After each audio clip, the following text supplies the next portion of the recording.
বাংলার মাটি দুর্জয় ঘাটি। এটা উত্তরপ্রদেশ, বিহার, মধ্যপ্রদেশ, গুজরাট নয়। এই মাটি স্বাধীনতা আন্দোলন নবজাগরণে পথ দেখিয়েছিল। আমরা বহিরাগতদের কাছে মাথা নত করি না। গলা কেটে দিলেও জয় বাংলা বেরোবে, তৃণমূল কংগ্রেস জিন্দাবাদ বেরোবে। বশ্যতা স্বীকার করতে বাংলার মানুষ জানে না।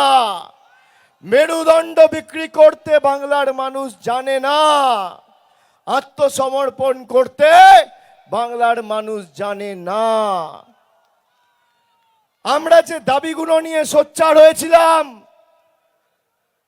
পার্লামেন্টের ভিতরে বাইরে, কোর্টে, পথে ঘাটে, মাঠে, জনসভায়, মিছিলে, মিটিংয়ে, আজকে সেই দাবিকে মান্যতা দিল দেশের সর্বোচ্চ আদালত।